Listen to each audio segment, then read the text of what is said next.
ಗೃಹಲಕ್ಷ್ಮಿ ವಿಚಾರವಾಗಿ ಸರ್ ಕಳೆದ 2 ತಿಂಗಳು ಬಂದಿಲ್ಲ ಅನ್ನುವಂತ ಯಾವುದು ಗೃಹಲಕ್ಷ್ಮಿ ಅದು ಪ್ರತಿ ಸಂದರ್ಭದಲ್ಲಿ ಕೊಡ್ಲಿಲ್ಲ ಇದುವರೆಗೂ ಸರ್ಕಾರ 2 ತಿಂಗಳದು ಇವತ್ತವರೆಗೆ ಚಕಾರ ಎತ್ತಿದ್ರ ಹಲವಾರು ರೀತಿಯಲ್ಲಿ ಅದನ್ನ ಸಾರ್ವಜನಿಕವಾಗಿ ಹಲವಾರು ರೀತಿಯಲ್ಲಿ ಹಲವಾರು ನಾಯಕರುಗಳು ವಿಧಾನಸಭೆ ಕಲಾಪದಲ್ಲಿ ಚರ್ಚೆ ಮಾಡಿ 5,000 ಕೋಟಿ ಏನಾಯ್ತು 2 ತಿಂಗಳ ಒಂದು ಗೃಹಲಕ್ಷ್ಮಿ ಯೋಜನೆ ಹಣ ಫಲಾನುಭವಿಗಳು ಹೋಗತಕ್ಕಂಥದ್ದು 5,000 ಕೋಟಿ ಇವತ್ತು ಅಕೌಂಟೇ ಸಿಕ್ತಿಲ್ಲ ಅಂತಕ್ಕಂಥ ಹೇಳ್ತಾ ಇದ್ದಾರೆ. 5,000 ಎರಡು ಅವಧಿ ಕೊಡಬೇಕಂತ 5,000 ಕೋಟಿ ಅದು ಇವತ್ತು ಹಲವಾರು ಬಾರಿ ಪ್ರಶ್ನೆ ಮಾಡಿದ್ರು ಅದಕ್ಕೆ ಚಕಾರ ಎತ್ತಿಲ್ಲ. ಜಾಣ ಮೌನಕ್ಕೆ ಒಳಗಾಗಿದ್ದಾರೆ.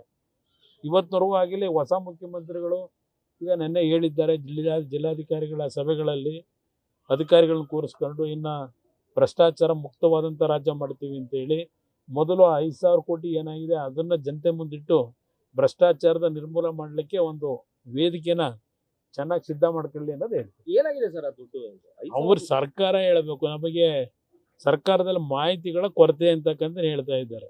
ಅವ್ರು ಹೇಳೋದು ಮಾಹಿತಿ ಕೊರತೆಯಿಂದ ಹೀಗಾಗಿದೆ ಅಂತ ಹೇಳಿ. ಆ ಮಾಹಿತಿ ಕೊರತೆ ಸರಿಪಡಿಸ್ಕೊಂಡು ಜನಕ್ಕೆ ದುಡ್ಡು ಹೋಗಬೇಕಲ್ಲ. ಅದಕ್ಕಿಂತ ಸರಿಯಾದ ರೀತಿ ಸರ್ಕಾರದಿಂದ ಹಿಂದಿನ ಮುಖ್ಯಮಂತ್ರಿಗಳು ಹೇಳಲಿಲ್ಲ.